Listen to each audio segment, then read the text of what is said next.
Greetings. This is Jan Spencer in Eugene, Oregon, and we are about to begin part two of Permaculture in Action, Creating a Preferred Future. Let's do a screen share here. Here we go. This is the second of a four-part series. We had the first part, which was last week. Part two will be next Saturday, and part three will be Saturday, October the 8th. So what we're going to be looking at today is assets and allies. There are wonderful stories about people creating a preferred future now. There are more and more people not waiting for government action or somebody else. They are creating a preferred future in homes, towns, communities, rural places, urban places, here and there, all over the country, in so many different ways. It's really great. So we're going to take a look at some of those examples that point the way towards a preferred future shortly. But let's just do this first. As I mentioned, next Saturday, presentation 3, we'll be looking at pushing back on cars and reaching out to the wider world and the idea of capitalism. It's time for truth and reconciliation about capitalism. We'll take a look also at the benefits of a preferred future. And then in presentation 4 on October 15th, I'm going to show some pictures in Europe. I spent 3 months in Europe this past summer, and one of my primary interests is urban places, pushing back on cars in Europe and public places. So presentation 4, we're going to look at some public places and pushing back on cars in Europe. I love this topic. So what's the goal of this series?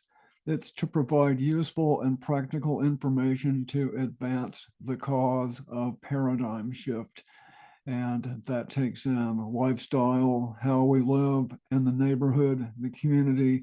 And I'm hoping that you can find useful information in these presentations for your own conversations that you have with your friends to maybe be helpful in persuading others of the need for substantial changes in the way our society functions. And of course, we can make those changes at home in our own lives as well. Don't need any legislation. So main points of the series, these particularly in today's presentation, allies and assets. Who and what do we have to work with that's available close to home, in our homes, in our neighborhoods and communities?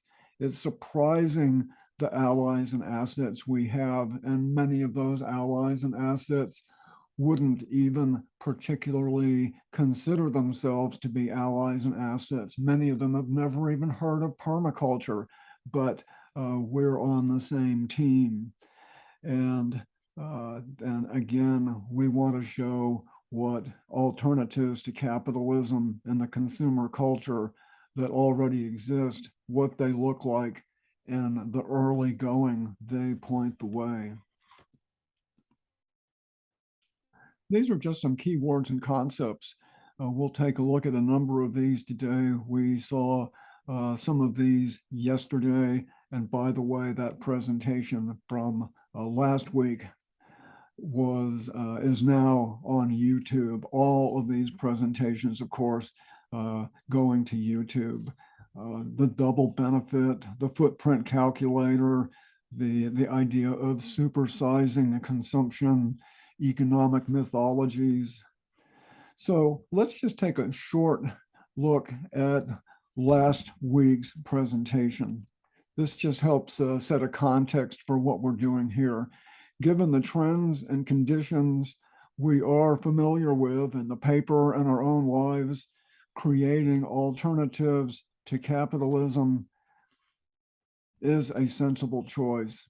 Political, social, economic, environmental lifestyle, not only for the future, but now. And we're talking about in our own lives, homes, neighborhoods, with friends, families, and our own selves above all, purposefully moving towards an economic system with healthy goals and ideals.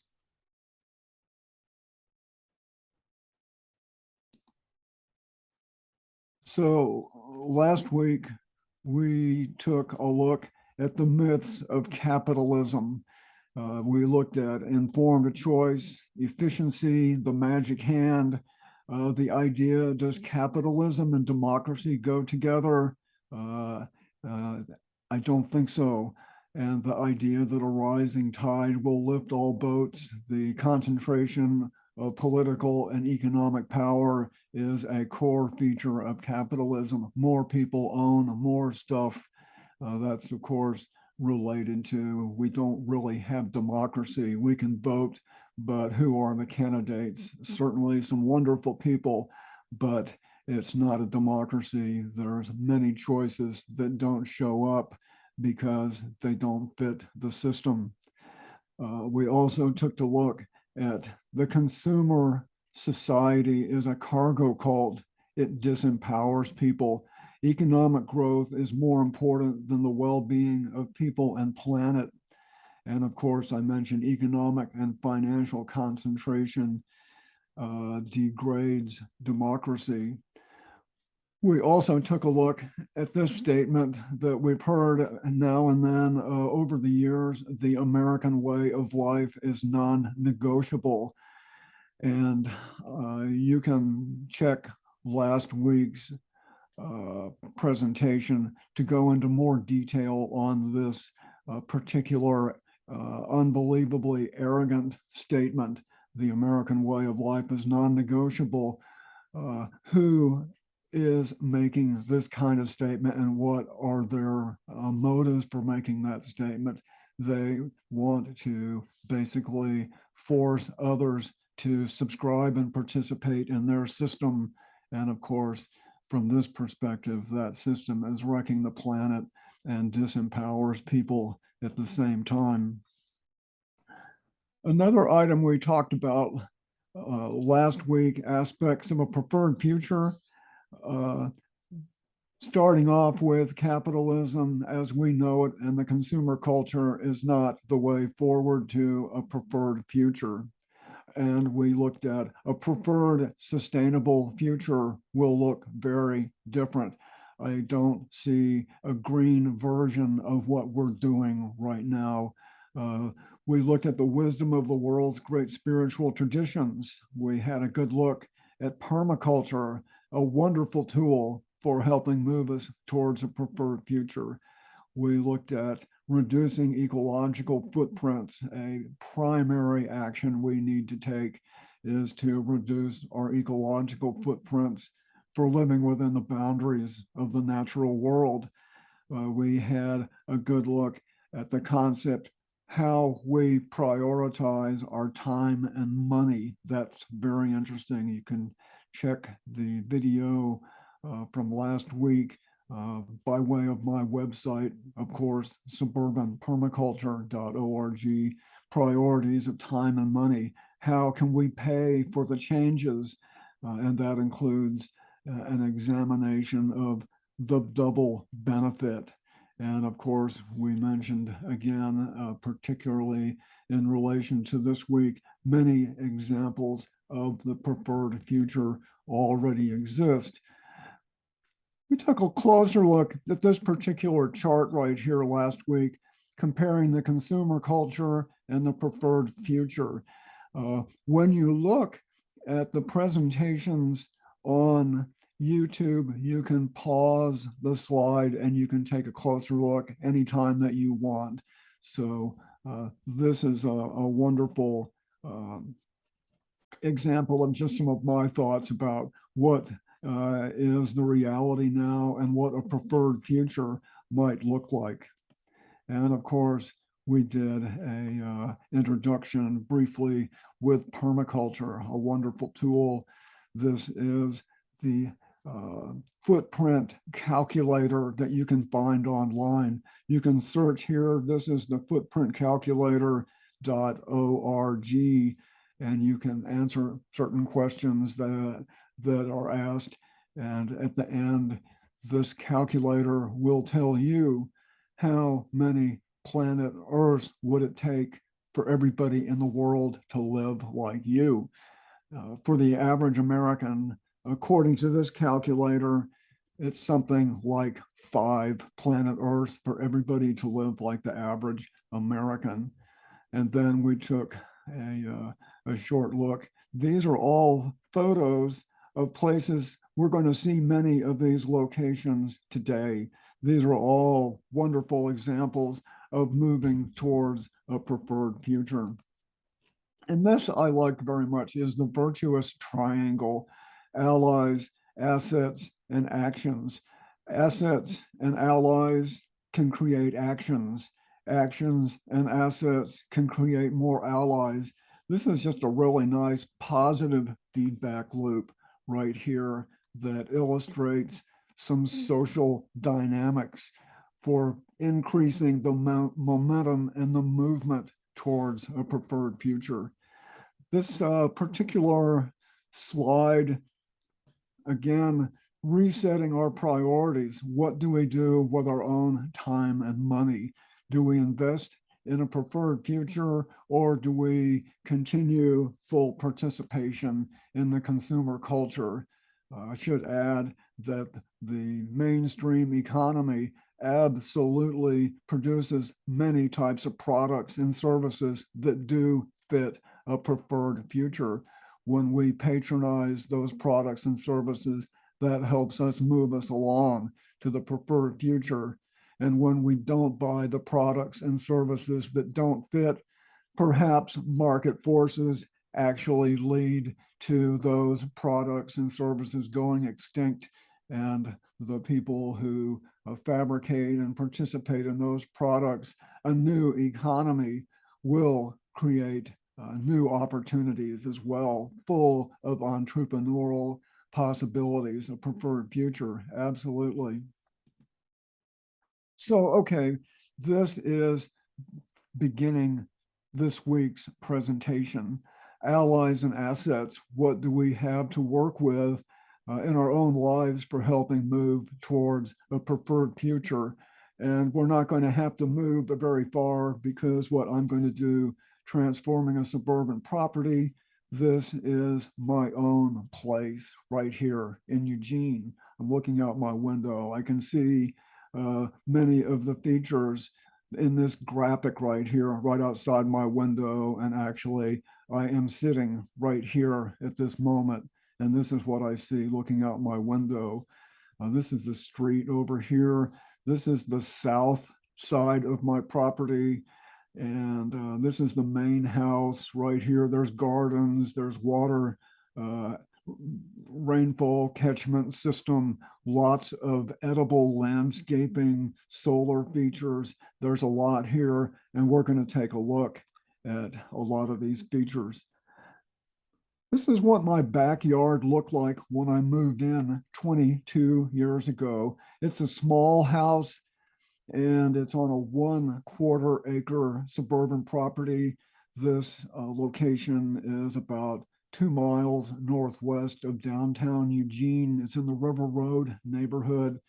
This is what my property looked like, kind of grown over, not in terrible condition, not at all. A friend of mine's wife owned the property, and she wanted to sell it, and I just walked into it. Really lucky. Interesting here, you can see this is a passive solar space.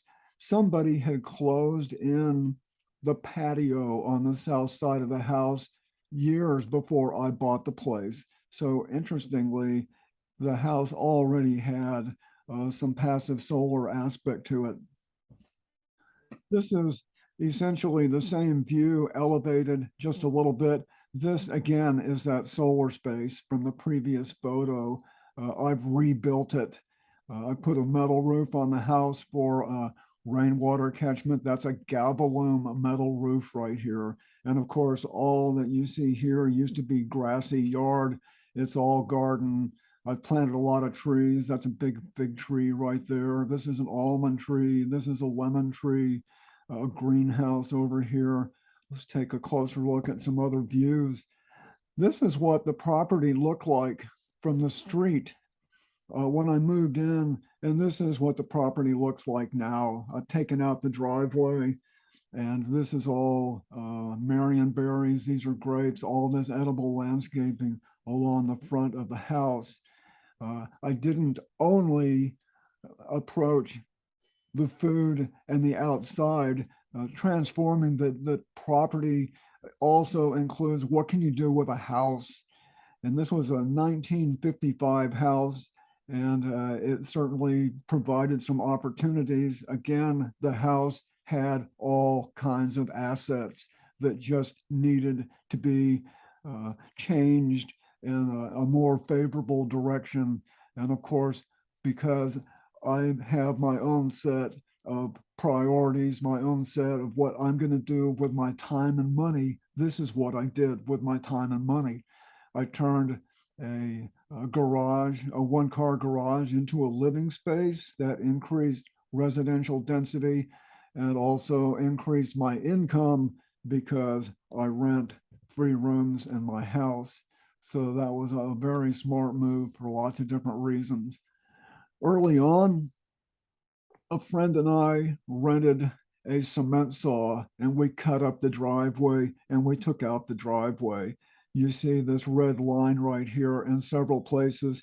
That's all different angles on the driveway, what's left of the driveway. For example, what you see right here, that is actually this side of part of a sidewalk that's left. Everything else, all the rest of the driveway was taken out.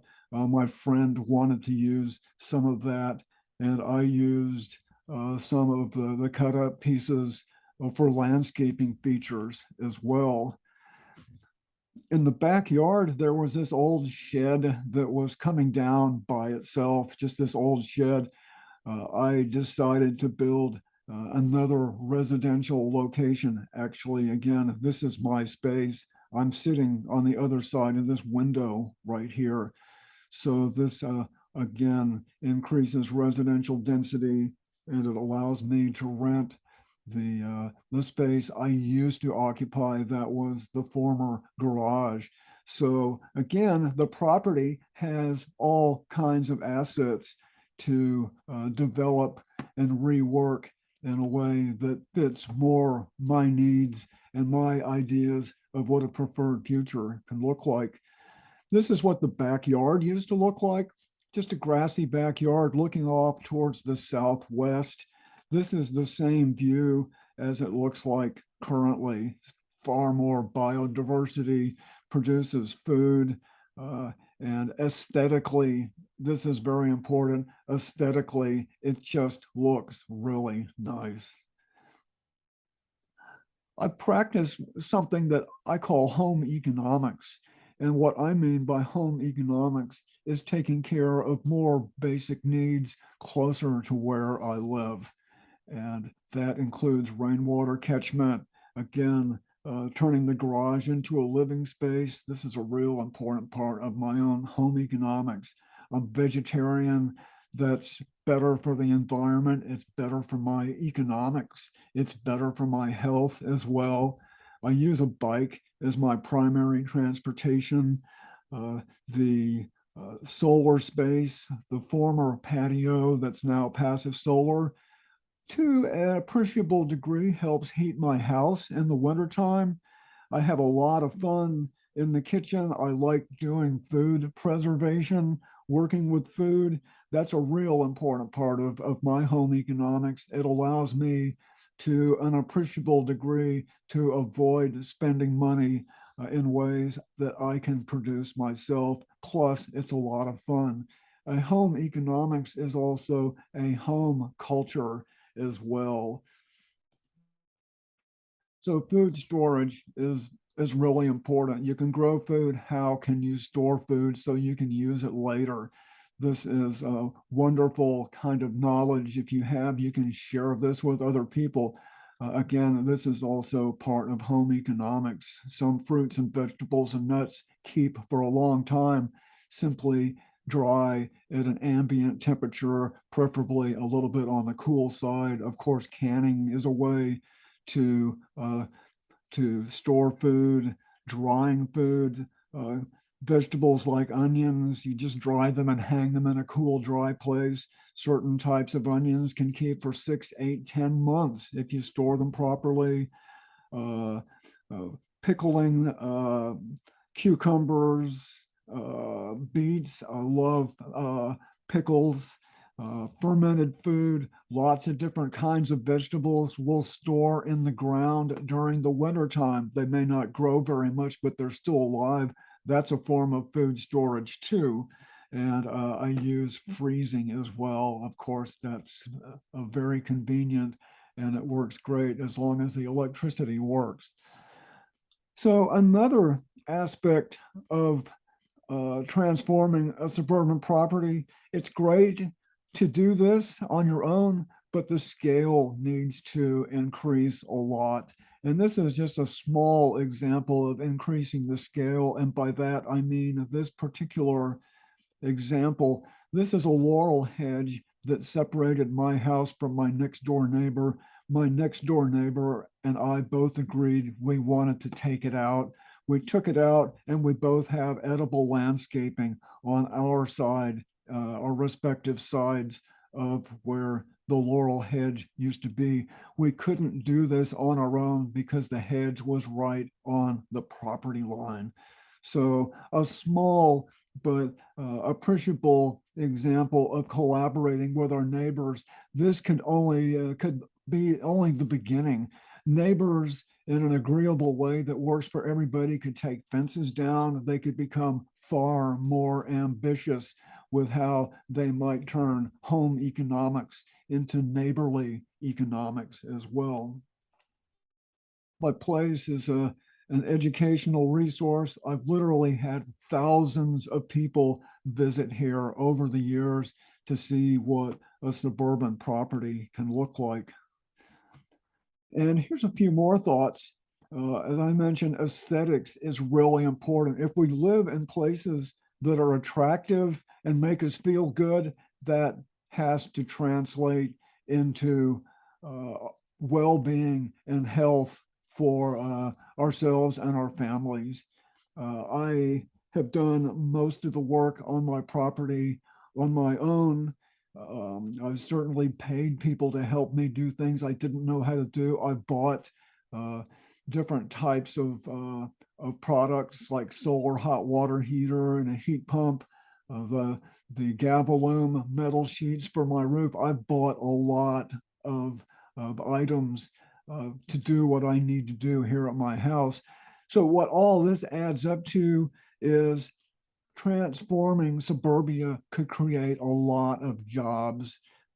Landscape design, architecture, carpentry, plumbing, solar installations, water catchment, deep paving, finance, and lots more. Transforming suburbia could be a big part of a green economy. Okay, let's take a look at the neighborhood. We've got a lot going on in the neighborhood. I wish it was 1,000 times more, but I want to show just a few pictures of some of what's happened here in my neighborhood over the years. This is just a part of the neighborhood. Our neighborhood is far larger than this, but interestingly, people interested in permaculture have kind of gravitated towards this particular part of the neighborhood. And there's other permaculture highlights elsewhere in the neighborhood. But for example, this is my property right here. This is my quarter acre. My next door neighbors are into this. The people over my backyard fence are in the early going of doing permaculture on their property. Down the street, a couple blocks away, we'll take a look at some of these other locations. There's enough permaculture, even within easy walking, to have site tours, which we'll take a closer look at soon. Is when you have these kinds of community educational assets, it's great to create a situation where people can come and see what it looks like, and they start to get the idea, wow, maybe I can do some of that. We'll check on that shortly. There's a little bit of a timeline right here. This is maybe about the year 2000, and this is more towards where we are now. These are just some of the highlights of permaculture in my neighborhood right here. Other properties making changes. We've had events over the years. We've made good use of assets in the neighborhood to promote the cause of permaculture and living more ecologically responsible. We'll take a look at some of these properties here.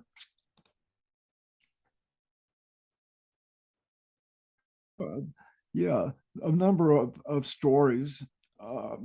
Almost any neighborhood has some of these types of assets, and you might live in a neighborhood that has assets that we don't have here as well. This is only a partial list. This is just my neighborhood here.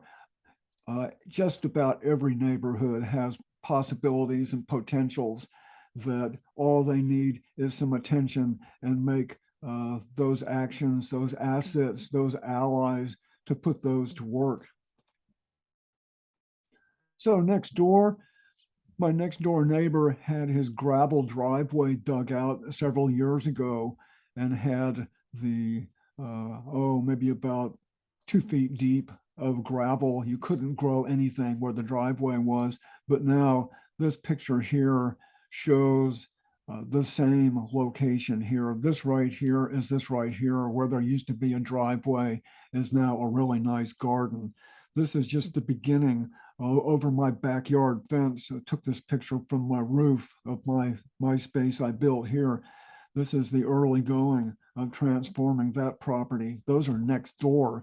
Another location nearby, Dharmalaya, people bought a half-acre property with the intention of turning it into a neighborhood education place. And that's exactly what's happened. Robbie and Michelle started doing this over 20 years ago. They moved in shortly after I did.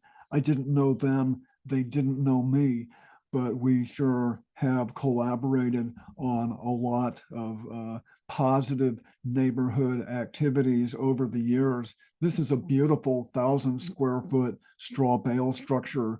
We've had all kinds of events in education, parties. There have been weddings. There have been funerals. There's been times to help build neighborhood culture. It's been great. This is another property nearby.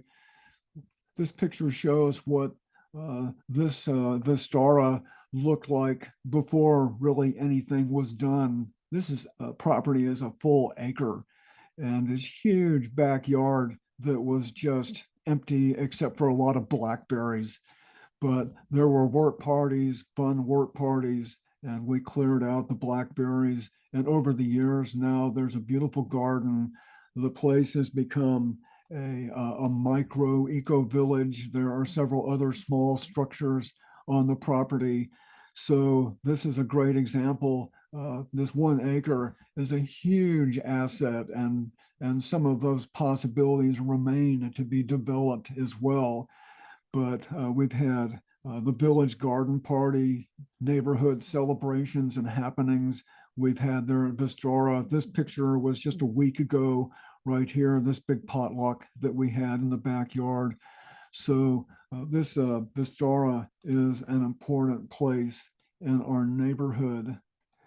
So I mentioned before that we've had bicycle tours. We've had bicycle tours going back 20 years. And this is one of the most fun actions we can take in the neighborhood. This isn't just for the neighborhood. This is bike tours. We put the information out all over town. We actually had a site tour, mostly with bicycles, just a couple weeks ago, and there were people from out of town who came to this. We put word out widely, and they came to see what we're doing here in Eugene. So sometimes we meet at the park down the street, and these are just some locations here in the neighborhood that we go to. Usually a site tour might take 2, even 3 hours. There's more places to see in the neighborhood than we have time for. These are some other locations here in the neighborhood. Really nice cob greenhouse here. This woman is doing some gardening on a neighbor's property. There's been a suburban community supported agriculture. A friend here has just one of the most beautiful permaculture backyards I know of anywhere. So the site tours are a great way to share what we're learning. And even if you have only a couple of places, it's strongly recommended to organize yourself and some others nearby. Do a site tour where you live. It's a great way to meet people. It's a great way to introduce these ideas of living more ecologically, living more sustainably. You can do a site tour on your own property, walk around the neighborhood, and if you see some other nice maybe front yard gardens, ring the doorbell, go talk with them, make friends, make plans, and show and tell what you have that other people are going to be interested in too. Another great asset we have here in our neighborhood is we have a neighborhood association. Many cities have neighborhood programs, and a neighborhood program, the city has support, maybe a little bit of budget, some professional help for people in the neighborhoods to organize. Typically, a neighborhood association is going to have maybe a meeting every month. They might have uh, a board of directors that help guide the neighborhood association. And usually this board is of people in the neighborhood. You can participate in the neighborhood association. When you participate, you help set the agenda. And permaculture has been a part of the agenda of our neighborhood association because there's interest and initiative to make it that way. Every neighborhood has issues: traffic, crime, homelessness, the environment. Every neighborhood has issues, and a neighborhood association empowers people to take initiative in their own neighborhoods to make their neighborhoods a better place to live. We're the River Road Community Organization, and at one time or another, these have all been committees in our neighborhood association. If you're involved, you could say, I'd like to start a permaculture committee, and more than likely, the response would be, okay, well, then do it. And you can use the neighborhood association and its platform in the community to put out information about your particular interest. So these have all been different committees at one time. Preparedness, this is a very strong committee in my neighborhood right now. Emergency preparedness. We've had a committee to look at a community garden, neighborhood enhancement, land use. There's a very strong social justice committee right now. Communications and outreach. How can the neighborhood association reach out more effectively? Green and resilient. So every neighborhood has potentials, and if your city doesn't have a neighborhood program, well, you can still create some type of a neighborhood association, even just ad hoc as well. We've worked with the city on land use issues. That's a big issue in many places. Eugene, certainly, how can we make our neighborhoods more walkable? And that's what all these pictures are about, is how can we come up with something of a neighborhood plan with over the years we can make our neighborhoods more walkable and become less dependent on automobiles. That's a huge issue almost everywhere. We've organized events at our neighborhood recreation center. And these events, we've had workshops and displays, community organizations participating. This is something we did a few years ago right here at in our own neighborhood recreation center. The eastern boundary of our neighborhood is the Willamette River. This is the Willamette River right here, and this is part of our neighborhood right here. And the river, along the river is a greenway. This is all public land along both sides of the river. So the some of it is forested, some of it is open. There's different types of assets along the greenway on the public land, and we'd love to see the quality of the landscape improve. There's lots of invasive species, and there's other assets in the greenway too. So what we've done is there are people in the neighborhood essentially who have agreements with the city to help improve the well-being of different places along the greenway. Here's the Filbert Grove right here. I have an agreement with the city to enhance the well-being of the Filbert Grove. Becky has an agreement with the city to do restore the native habitat in Razor Park. She's out there a lot. She's working, collaborating with the city, their city support to help with these projects. We've had lots of work parties in the Filbert Grove, and there's been work parties now and then all along the Greenway. We could be doing a lot more. We could be doing 100 times more. But the river is, and this habitat is an asset in the neighborhood to bring people together. We've made lots of friends doing work parties here.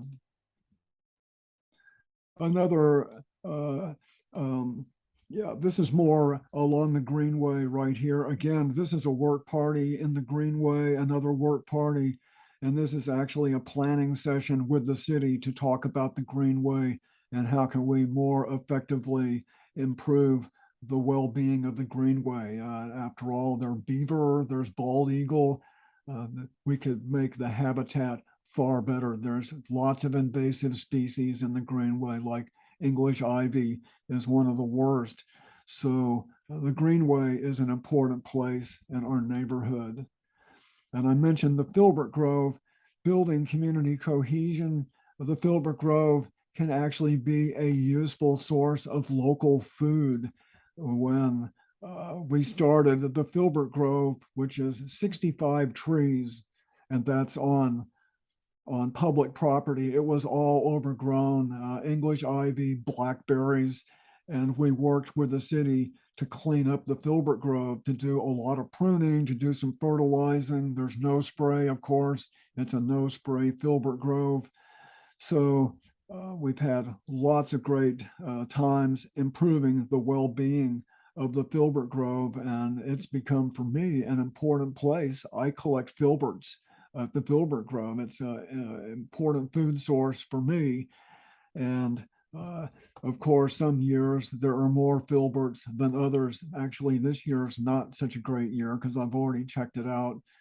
And the last year was a great year for filberts. So this is just an example of people taking initiative in their neighborhoods.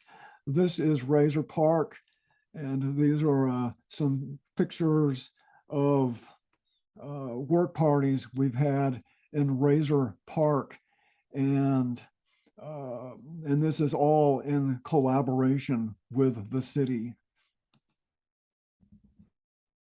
I mentioned our recreation center. This is a Google view of our recreation center. This is tax-supported recreation center. There's all kinds of activities there. There's swimming pool indoors and outdoors. There's a big park. So this is a neighborhood recreation center. People go there. You can swim laps. There's lots of programs for young people. There's programs for seniors. So we've had wonderful events at our neighborhood recreation center that essentially are events to advocate and move forward the idea of a preferred future. I have a friend who teaches classes at the recreation center all about home economics, and he gets paid for doing that. He's making use of the rec center and the type of opportunities the recreation center offers to teach people about fermented food and teach people about growing vegetables. So this is great examples of using the recreation center. This is another example of the recreation center at work. In 2015, we had the Northwest Permaculture Convergence at our neighborhood recreation center. And this is one of the presentation. We had a strong neighborhood component to that. Michael, can you hear me? Can you turn off your video, please? It's distracting. But please stay, please stay. But please turn off your video. Thanks. So this is the Northwest Permaculture Convergence. We estimate, thanks, stay with us. I want to talk with you later. So we estimate that 500 to 600 people participated in the convergence in the Northwest. Before COVID, we had permaculture convergences that would alternate 1 year in Washington State and 1 year in Oregon. And this was a suburban permaculture convergence. We had site tours, we had an expo. It was a wonderful time. We used an important neighborhood asset, and that was the recreation center. Basically, it was a weekend university on creating a preferred future. Another good story in the neighborhood is that a church has made part of its property available as a neighborhood garden. So this shows the early going in that garden. There was a big festival to recognize the new neighborhood garden. So once again, this property the church had was just grassy for years and years, and somebody finally identified the opportunity to turn that into a garden that could benefit a lot of people. So what is the outlook? What's the future in our neighborhood? This here is an idealized illustration of what a neighborhood, a suburban neighborhood might look like, full-blown permaculture. This is my property right here. This is already happening. Some of this is already happening. Some of this, there's bits and pieces here and there of, but this just illustrates if people wanted to prioritize making where they live, reduce eco footprints, make the place, the neighborhood and our own individual properties more green, resilient, prepared, then this is what it could look like. And actually, we're going to take a look at some places shortly that are already further along doing this. This is just a nice idea right here, but there are other places we'll see that have extensive areas that look just like this that exist in the real world that are already happening. But first, I mentioned land use. This is the main street that goes through my neighborhood, and it has stoplights and the traffic speed limits like 40. It's not a fast highway, but it's the way many people in Eugene go further out into the suburbs to get home. It's not a pretty place. And there's these mid 50s, 60s strip malls here and there. And of course, this is happening more here and there around the country. How about turning this big parking lot into residential above and commercial down below? And that is something that many of us would like to see happen more here in the neighborhood, to partly increase residential density, because we don't want to sprawl out into the farmland that surrounds Eugene. We have an urban growth boundary that development has to stay inside that boundary. And when we densify our residential areas, then we slow down that sprawl. Suburbia is not a good idea. And this is part of a way to avoid uh, building more suburbia. Especially, we have wonderful farmland just north and east and west of Eugene. And this kind of smart development can help us save and preserve that farmland. This is even a larger example. This is a big suburban strip mall parking lot. And what would it be like to turn this whole parking lot into a micro downtown, once again, with 4 or 5 story buildings, commercial down below, residential up above. It could be more walkable. We could have a better bus system along River Road here that can help people a little bit further, to access the this new little downtown. Say we take a lane of automobile traffic and turn that into a safe place to ride a bicycle.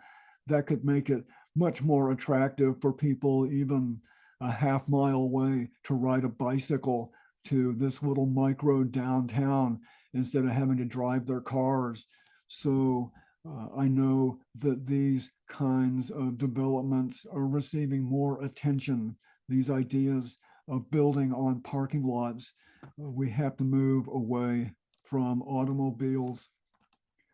Okay, let's take a short tour of some other places here in Eugene. Here and there are some awesome locations. I've done a lot of workshops and education here at my house. So this is Hannah, and she ended up turning her suburban property into a really wonderful permaculture. She went from here to sheet mulching all the backyard, and this is more what that place looks like, more up to date right here.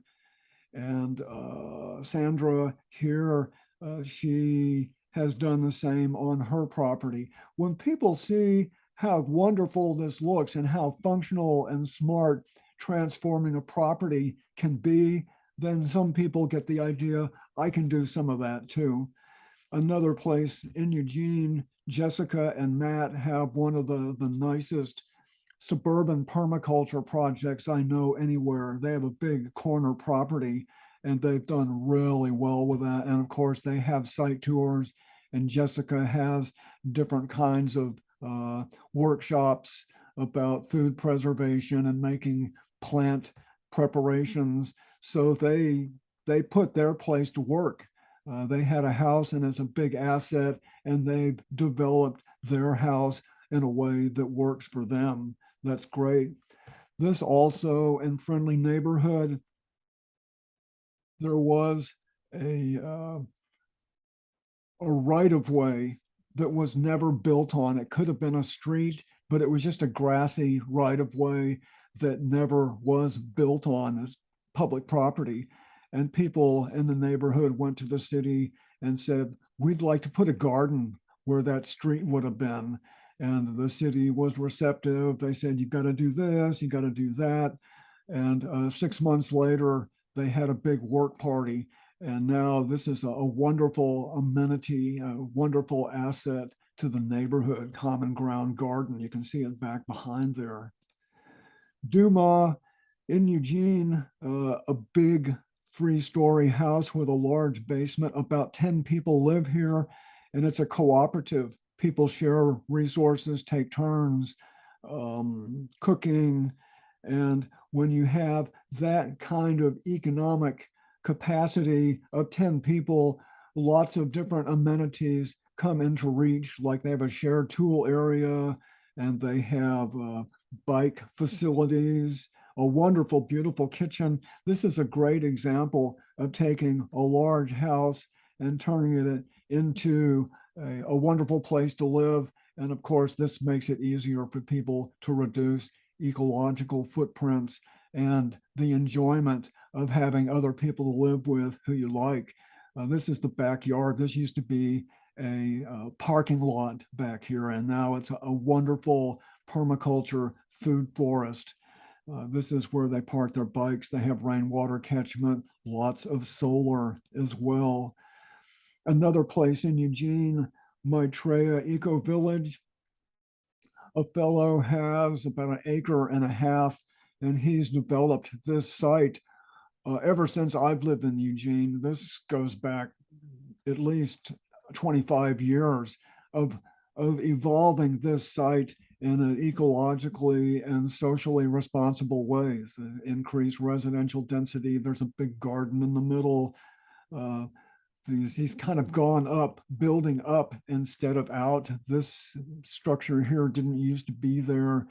And this is a big water cistern. Gee, I think this is like 4,000 gallons, something like that there.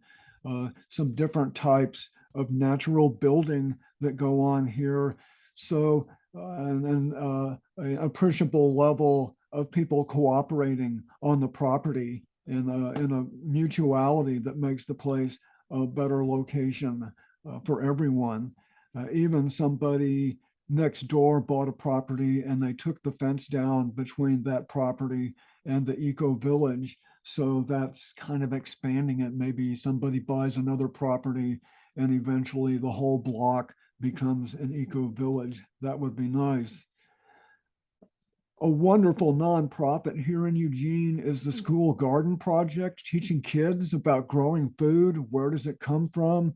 How do you grow it? How do you prepare it? How can you come up with a more healthy lifestyle? There's lots of school gardens in Eugene.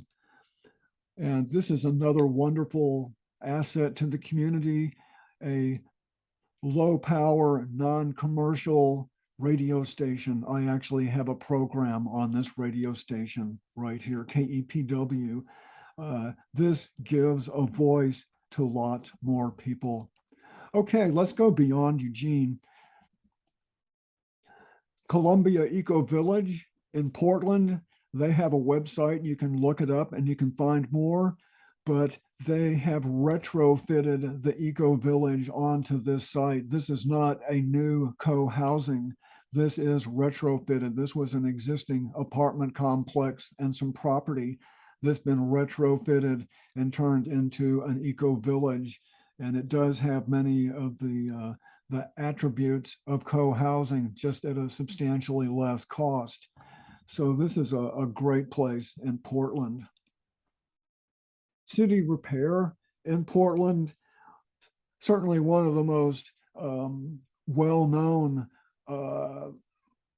organizations on behalf of smart land use and building community and retrofitting, making use of neighborhood assets. City Repair in Portland, they have a website, City Repair Portland. Intersection repair is a big project, very popular for City Repair. There's a very interesting history of how City Repair made its start. This is a particular intersection right here, the idea to slow traffic down, to turn a intersection into something a little bit more humane. It slows traffic and it's a place where people like to come and mix and mingle. At the beginning, the city said, no, you can't do that. But now the city of Portland likes to boast about all these intersection repair projects, not just in Eugene, but a lot of cities around the country have started doing this too. City Repair also organizes the Village Building Convergence. That's a whole nother project. So you can find out more about City Repair online. And these are a couple of friends in Portland. Ecological lifestyle. This is just wonderful. They don't have a car. Marisha, home economics. She earns a modest living by teaching permaculture. Zane, this is just a wonderful example of living more ecologically, more community building, education, and reducing ecological footprints. This is their house. You could look down from up above. Where's the house? This is their rooftop right here. This is all rooftop garden. Mauricia has more recently mentioned, maybe this is actually the rooftop right here, maybe not the place to designate so much time and money and effort. This looks really great, but she, from what has told me, that this may not have been so much of a source of effort. It hasn't worked out quite as wonderfully as they had thought, but it's a flat roof, and they did develop and garden. There's a little bunny that lives up here too. But this is a small suburban property that home economics alive and well in that location.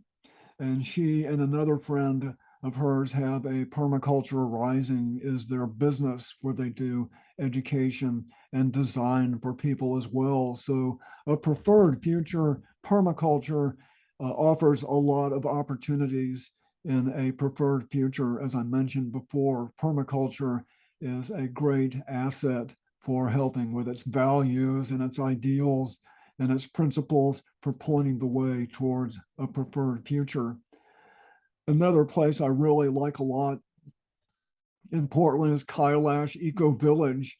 This was a run down apartment complex at the point when Ole and Maitre bought this place. A third of the apartments were unusable because they were so run down and they in need of repair. So this is 35 apartments, I think is the size of this. It's not a huge complex, but it was terribly run down. And what they've done since about 2004 is they've turned this place into an eco village, and you rent. It's not a place you have to have a lot of money to buy into. You rent here, but they have different activities, different opportunities there at Kailash for people who live there and the nearby neighborhood to enhance everybody's life, reduce eco footprints. They have done a lot of depaving. You can take a look at this picture here. That used to be a parking lot, and this is what that parking lot looks like now. It's a big mandala garden. They do a lot of human manure there as well. That's all permitted. They outreach to the neighborhood. They're very much interested in emergency preparedness. This is just a great example of taking an underperforming asset and turning it into something that's really positive for everybody involved. Also in Portland, our 42nd Avenue is an economic development agency. This is a nonprofit, and they exist to enhance the economic well-being of the neighborhood. But this is in a very sensitive way. This is what kinds of economic development would be a good fit for the Cully neighborhood, or actually this part of the Cully neighborhood on 42nd Avenue. This right here is a new business. What they're doing is incubating a new business that would be good for the neighborhood. Home gardening, that's what this business is here. They have access to this big empty building, trying to turn that into a small entrepreneurs mall with maybe 15 or 20 spaces inside here. Once again, entrepreneurs are an essential part of a preferred future. There has to be an economy. There has to be ways for people to make a living, but let's do that in a way that's healthy for everyone. So one of the extensions of our 42nd Avenue that I would love to see, and I don't think they do this aspect, but maybe it could be an add-on. But how would it be if we had a financial capacity in our neighborhoods to invest our money in our neighborhood and make a modest bit of profit doing it? Say we saw those pictures before of turning the Suburban strip mall parking lot into a micro eco village and a micro downtown. How would it be if the something like 20,000 people who live in my neighborhood and our next door neighborhood, Santa Clara, how would it be if people in those neighborhoods could invest 5,000 here, 20,000 there? Some people have that kind of money. Some people have a lot more than that. If we could invest in our own neighborhoods and be right there on the receiving end of that investment by having, say, for example, a micro downtown. Our 42nd Avenue is a structure that is similar to that kind of a possibility to invest in our own neighborhoods. This is another great story. This is Hood River Middle School. Hood River is on the Columbia River east of Portland. I'm thinking maybe 50 miles or so. And there's a fellow there named Michael Becker, and he's a middle school teacher. And he has introduced permaculture into the curriculum of their science program. And I've seen him speak. And this is another example. A public school becomes a great asset to teach permaculture, but using permaculture and science and biology and social organization. From what I understand, there's a waiting line for kids to be a part of this program because it's so popular. And Michael has been successful in having the school district invest in this greenhouse and this kind of new wing to the middle school. So once again, a great story of somebody has a situation where they can upgrade the situation. This is a wonderful example. And here, this is Port Townsend, Washington, up here in the very northeast corner of the Olympic Peninsula. Small town, lots of good things going on in Port Townsend. One of my favorite asset potentials is taking a regular mainstream, nothing special program and turning it into something more ambitious than its original intent. And here in Port Townsend, they've been doing that with this program called Mapping Your Neighborhood. Mapping Your Neighborhood originally is a very good program for people to meet their neighbors and improve their preparedness in case there's a disaster. That's a great agenda right there. But people in Port Townsend are making use of the idea, well, if we meet our neighbors, we can do a whole lot more than just prepare for disasters. We can plant gardens, we can buy food together, we can redevelop our neighborhoods so they're more ecologically sustainable. So the county has this Mapping Your Neighborhood program, and many of the people there in Port Townsend have latched onto that, and they've used it as a tool to essentially create different neighborhood organizations. The city of Port Townsend does not have a neighborhood program, but because of the tool of mapping your neighborhood, a lot of neighborhoods do have a self-organized system of neighbors helping neighbors, and those neighborhood organizations working with each other as well. So this is a great example. You can look up Local 2020 is the group in Port Townsend, Local 2020. I can't imagine how they have so much stuff going on in a small town like Port Townsend. It's a good story. Here's another good story from Vancouver, Washington. This is across the Columbia River from Portland, Vancouver. This is Villages, Clark County. And what this is all about is an organization that exists to help elderly people age in place so they can stay in their own homes. That sounds like a real good idea. I think everybody involved with this issue of elderly people and where to live, many people would like to stay in their own homes. And this organization helps people stay in their own homes. They come up with lists of professionals and products that they research and say, okay, this is a good person. You can ask them to redo your house, or you can ask them to help you with your groceries.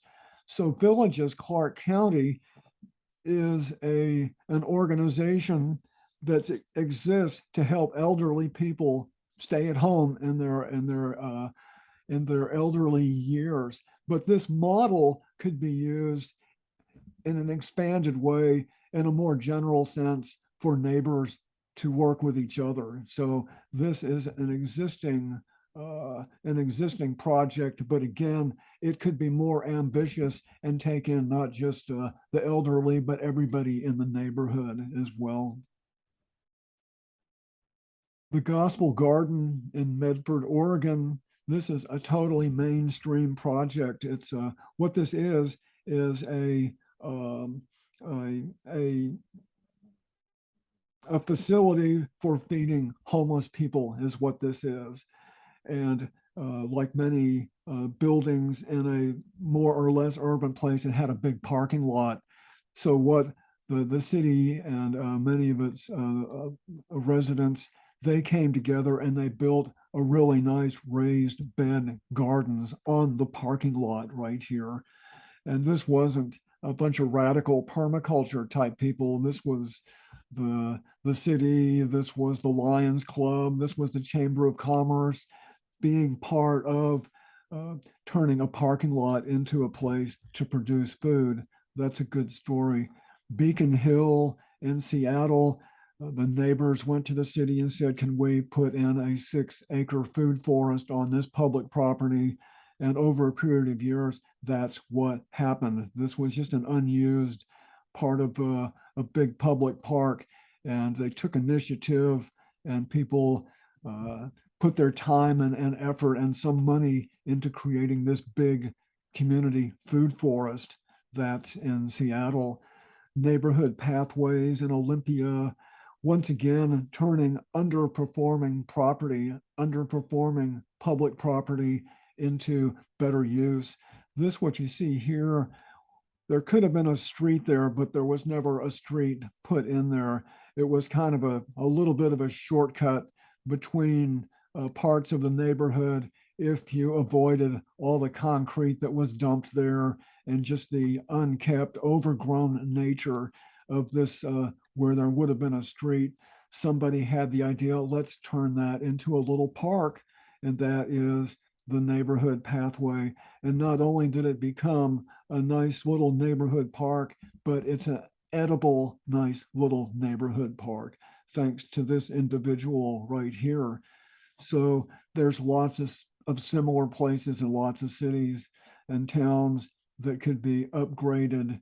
And again, this place was helped along by a neighborhood association as well. And I just got to think that front yard gardens are one of the best things people can do, is to turn their front yard into a garden. That's a great way to meet people, put that space to good use. These are some front yard gardens in different places. Brooklyn, this is more container. I took this picture right here. This is more a container garden right here. Beaumont, Texas, Bellingham, Washington, Medford, Oregon.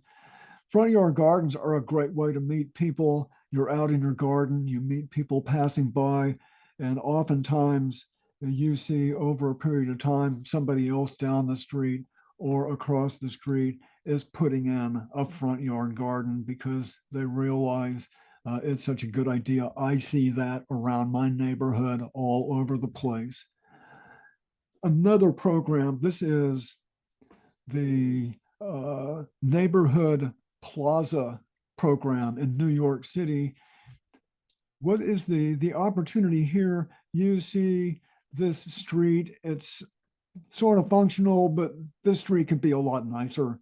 So the program, the Neighborhood Plaza program, allows people in their neighborhoods. Once again, it's good to have the involvement of the neighborhood association. It's good to have the involvement of the merchants who might be on that street and the people who live in the neighborhood, but to upgrade the street so that it's more of a benefit to the community. And this is what that street is looking like on this particular day. Some of these interventions might be permanent. They might actually close the street to car traffic. It may be seasonal. Maybe the street's closed during the summertime. It may be like this just for special occasions. There's quite a variety of options, but it takes initiative by the people living here and the cooperation with the neighborhood and also the city of New York. But there's literally dozens of these neighborhood plazas. It quiets the neighborhood. Oftentimes, business becomes even better when you don't have so many cars, and it's a great place for community organizing and for all ages of people in the neighborhood. I've got a few more of these I want to go through. We're going to be on our home stretch here shortly, but there are just so many great examples of people working to create a preferred future. This one comes from Syracuse, New York. This is the Onondaga Earth Corps, and this is a nonprofit in Syracuse, New York. The intention is to help youth understand the relationship between people and the urban ecosystem, engage youth in hands-on community and environmental service learning projects, train youth for future jobs and careers and environmental fields. Of course, they have a website, Onondaga Earth Corps, but I talked with a couple of young people who are involved with the Onondaga Earth Corps, and this is just a great example of taking initiatives in many places that are challenged. This is a not oftentimes a wealthy, affluent part of town. A lot of the people participating come from challenging circumstances, and the Earth Corps provides opportunities for self-improvement and learning and taking initiative. So this is a wonderful program for 19 to 25-year-olds, tree planting, green infrastructure. And of course, this is one of their projects that they worked on. That's the Onondaga Earth Corps. I think every city should have something just like this. Here's a good story from Cincinnati, Ohio. This is a pretty spread out neighborhood right here, but a fellow I know took the initiative to approach his neighbors and ask them if they'd like to create an eco village in their neighborhood, an eco village in an existing neighborhood. And they started having meetings and have created all kinds of ways to cooperate with each other. Not everybody is participating. I think Jim told me a third of the neighborhood is just indifferent. Okay, fine, if you want to do it. A third is saying, oh, that's nice. I don't have time, but I'm glad you're doing it. And a third saying, count me in. I'd like to be a part of this too. So they've had different projects in the neighborhood here in Cincinnati to upgrade the neighborhood. There were a lot of houses that were not in good condition. They upgraded a lot of houses. They have a CSA. They have workshops and community events that help enhance life there in the neighborhood, simply because this fellow went to his neighbors and said, how can we make our neighborhood a better place to live? And a lot of people responded to that. N Street Co-op in Davis, California. I mentioned the idea of turning a suburban block into something of a more purposeful, intentional, maybe eco village. Well, here it is. This is something like about 12 or 14 properties that took their fences down. This is one side of the block, and this is the other side. And of course, this is the interior right here. But at one point, there would have been fences here. There would have been fences going like this. Somebody had the idea and bought a property next door and took the fence down. And other people on the block saw the benefits of doing that and finally the whole area here. Still, people have their private property. It's not a commune, but there's these wonderful paths going from neighbor to neighbor, and there's much more interaction, safety, security, aesthetics, fun in the neighborhood. And even from here, there are other properties across the street on in different directions, and they're sort of adding on as they can to this original part of the Eco Village. LA Eco Village, one of my favorite places.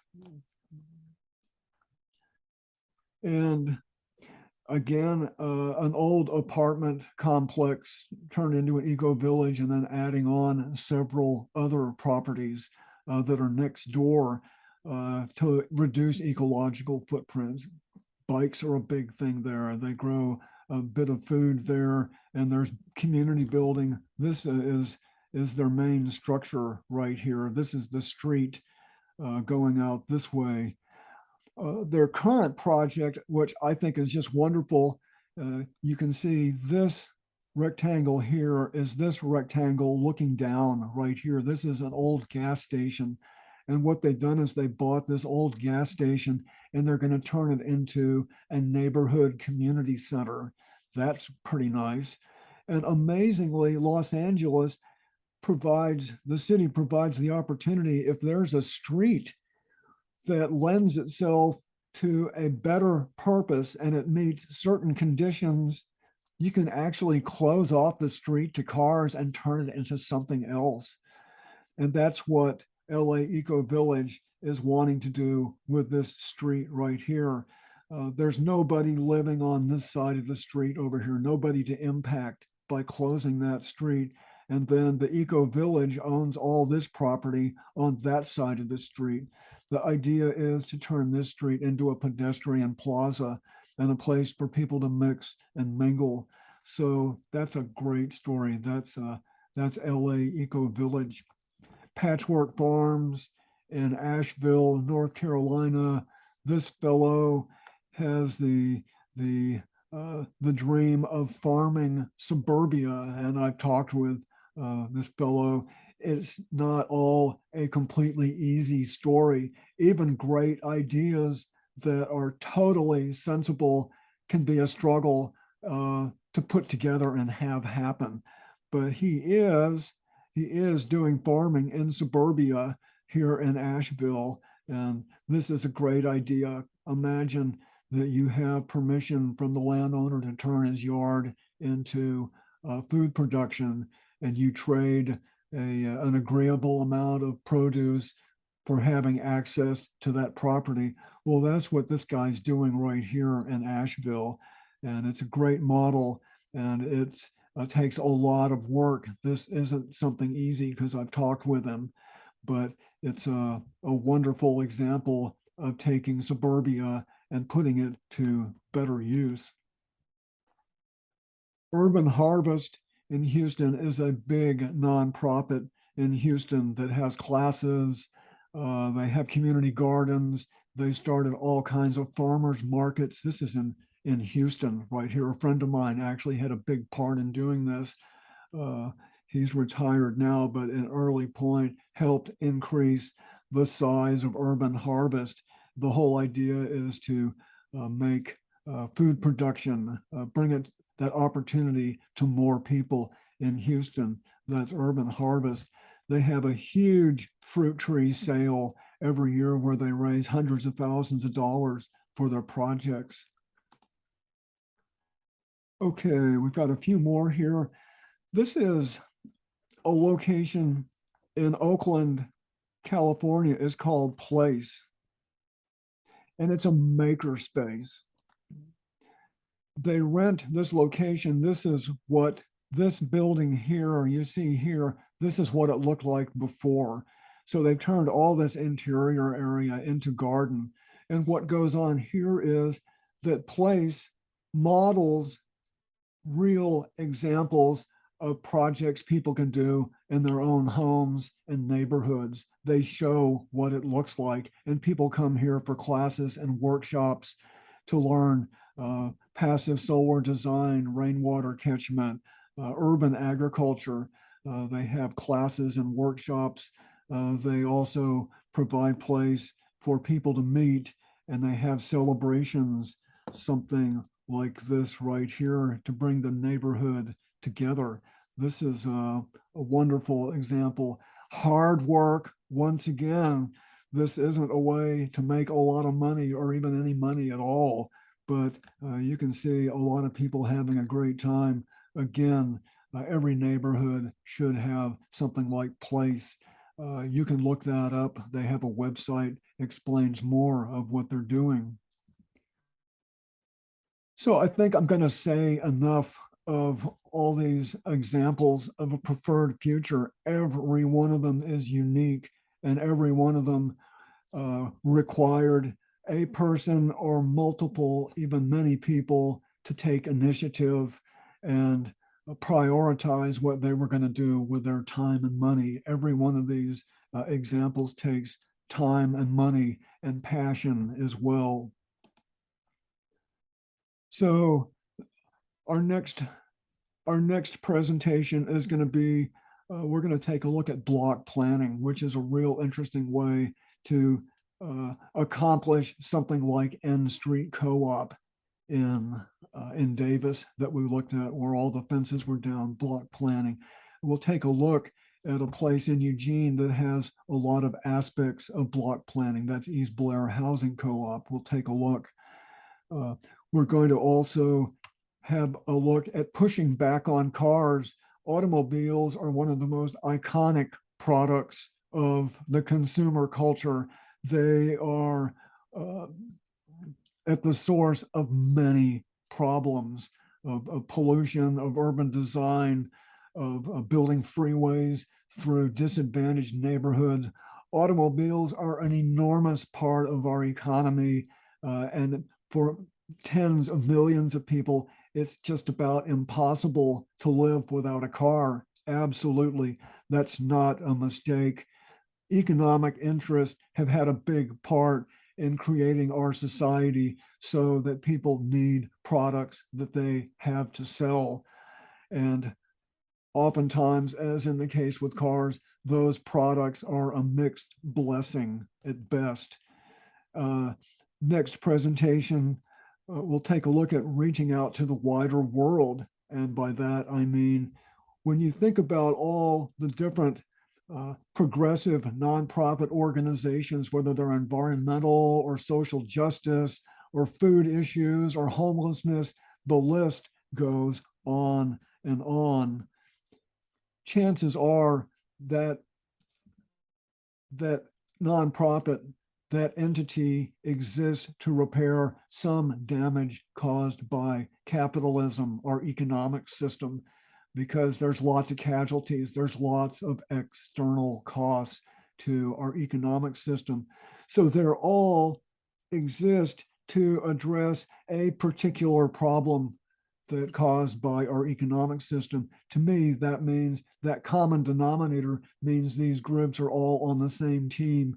They should be working together much more effectively because they have a common source for creating those problems.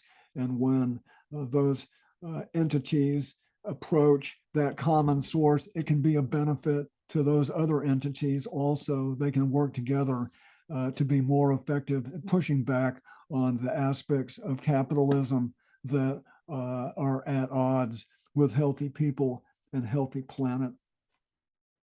And then presentation 4, again, I want to show some pictures of some places that I really, I visited when I was in Europe. And here, for example, this is Groningen, Holland. I'll show some pictures of Groningen. I'll show some pictures of Barcelona, of super blocks in Barcelona. So these are upcoming presentations. Of course, we'll also take a look at the benefits of reducing our ecological footprints as well. Many benefits to people and planet from the personal level to the entire world. So I thank you for your participation, for watching this video. You're certainly welcome to suggest to your friends